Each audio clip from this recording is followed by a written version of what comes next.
For centuries, sailors have told tales of mysterious vessels appearing out of the blue without a single soul aboard and no sign of its crew. While reasonable explanations may be present as to why some of these ships may have been abandoned, others offer no account as to what happened to its crew. These ghost ships travel across vast swaths of ocean without purpose or destination. In today's episode, we look into the case of the ghost ship Mary Celeste.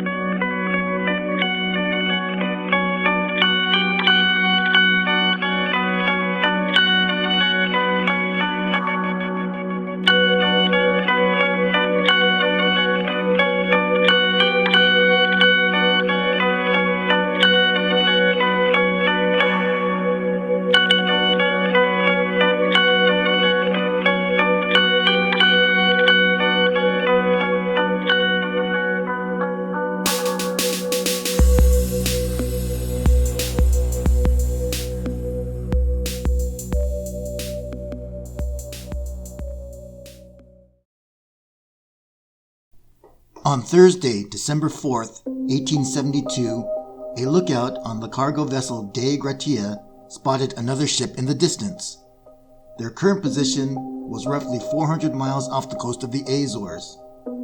The other ship was moving erratically and was headed towards them.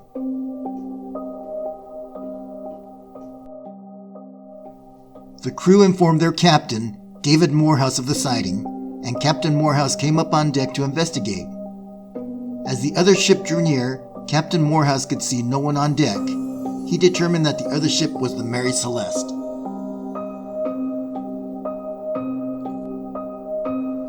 Several crew members from the Dei Gratia boarded the Mary Celeste and found that the ship was abandoned. Below decks, they discovered the ship's charts were tossed about and some of the captain's navigation tools were missing. One of the ship's 2 pumps had been disassembled, and 3.5 feet of water had been collected in the hold of the ship. A bit concerning, although not overly alarming for a ship of her size. The crew's belongings were found neatly stowed in their quarters, and the ship's provisions still contained a 6-month supply of food and water. In the cargo hold were 1,700 barrels of industrial alcohol, seemingly complete and intact. Above deck, the ship's single lifeboat was missing. The deck hatches were propped open, and one deck hatch cover was missing. Everything else seemed in fairly good order, with the exception of a few torn sails and some tangled rigging. Curiously, there was a long length of rope tied off to the stern of the ship and was trailing behind her in the water. Captain Morehouse deemed the Mary Celeste seaworthy and ordered some of his crew to man her and set sail for Gibraltar, where they could claim the salvage rights and collect a reward for her. This raises the question, why did Mary Celeste's crew abandon her and what happened to them? To try to get some answers, we will delve into Mary Celeste's history and examine her captain and crew. Mary Celeste was not the original name of the ship. Christened the Amazon, she was constructed as a 2-mast wooden sailing vessel known as a brigantine. She was launched May 18, 1861, out of Spencer's Island in Nova Scotia. The Amazon was owned by a consortium of owners, including Robert McClellan, who also became her first captain. On her maiden voyage, she was set to carry a load of timber from Nova Scotia to London. Soon after setting sail, Captain McClellan fell ill, having an uncontrollable cough which kept worsening to the point where he began coughing up blood. His condition forced the ship to turn about and return to port at Spencer's Island. Captain McClellan died soon after. John Nutting Parker took over as captain of the Amazon and resumed their voyage to London. While en route to London, the Amazon ran into fishing equipment off the coast of Maine. Upon delivering their cargo to London, the Amazon collided with and sank a British ship in the English Channel on their return voyage. Despite her ominous start, the next 6 years proved rather uneventful for the ship, mostly running trade routes through the West Indies. Then, in October of 1867, the Amazon ran aground on Cape Breton Island off the coast of Nova Scotia during a storm. She was severely damaged and was abandoned as a wreck by her owners. In November of 1868, the wreck of the Amazon was sold to Richard Haynes for $1,750. He then spent another $8,825 restoring her. Haynes made himself captain of the ship and renamed her the Mary Celeste. Haynes fell behind on his payments, and the ship was seized by his creditors. In 1869, the Mary Celeste was sold to a consortium of owners based in New York, one of whom being the ship's new captain, Benjamin Schooner Briggs. The ship would undergo major refits and upgrades and was finally ready to sail in 1872. Captain Briggs, age 37, was a seasoned and well-respected mariner and was born into a seafaring family. He was married to his cousin, Sarah Elizabeth Cobb, and had 2 children, son Arthur, age 7, and daughter Sophia, age 2. In October of 1872, Captain Briggs took command of the Mary Celeste and arranged for his wife and young daughter to accompany him on his first voyage, to deliver a load of industrial alcohol to Genoa, Italy. His son stayed home with his grandmother to attend school. Captain Briggs took great care in selecting his crew. His first mate was Albert Richardson, who had sailed under Briggs's command before. Second mate was Andrew Gilling from New York, who came highly recommended by one of the other investors. The steward was Edward William Head, who was a recent newlywed. The remaining 4 deckhands were sailors from Germany and were described as competent, first-class seamen. On Tuesday, November 5th, Captain Briggs, his family, and crew of the Mary Celeste set sail out of New York Harbor on their voyage across the Atlantic.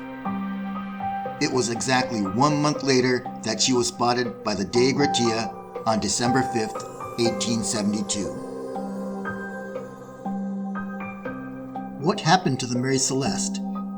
Where were Captain Briggs, his family, his crew? Why would they abandon a sound and seaworthy ship? The following theories are just a few of the possible explanations related to this mystery.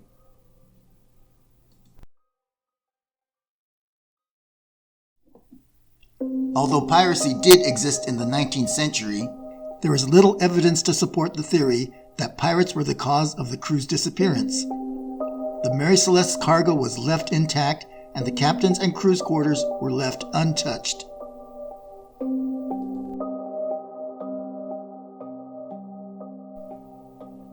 This theory proposes that the Mary Celeste had encountered rough seas.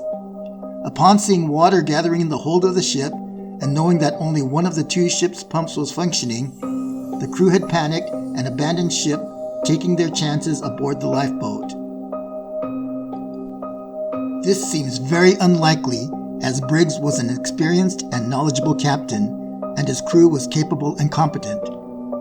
Briggs certainly would have known that their chances of survival were far greater on board the Mary Celeste than to risk the lives of his family aboard a small lifeboat in the open ocean, especially in rough seas.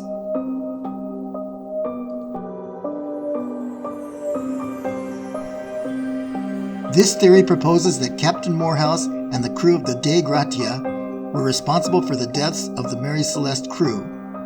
The Dei Gratia had also sailed out of New York Harbor, and Morehouse may have known that the Mary Celeste was transporting valuable cargo. It was suggested that the Dei Gratia chased down the Mary Celeste, boarded her, murdering Captain Briggs and the crew in order to claim salvage rights and to collect the reward. Although seemingly plausible, this scenario would have been unlikely. The Mary Celeste left New York Harbor a full 8 days before the Dei Gratia, and she was also a much faster ship.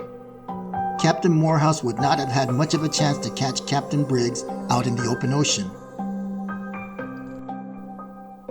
Also, a salvage hearing in Gibraltar cleared the Dei Gratia crew of any wrongdoing in the disappearance of the Mary Celeste crew.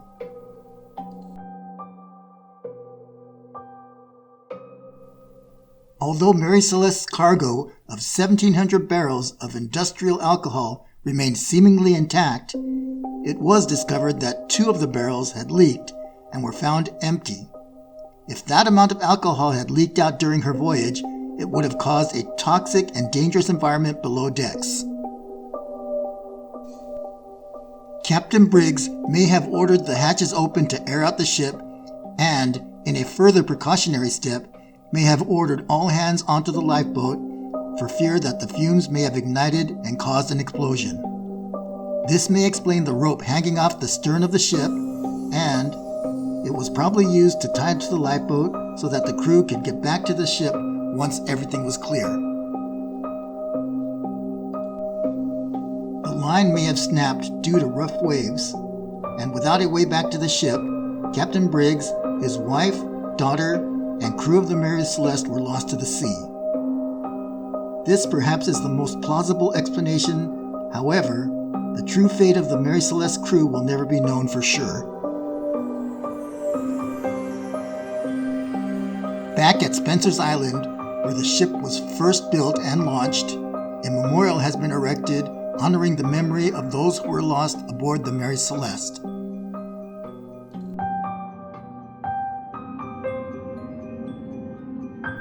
To this day, the fate of Captain Benjamin Briggs, his wife Sarah, his daughter Sophia, and the crew of the Mary Celeste remains as one of maritime history's most enduring and unexplainable mysteries.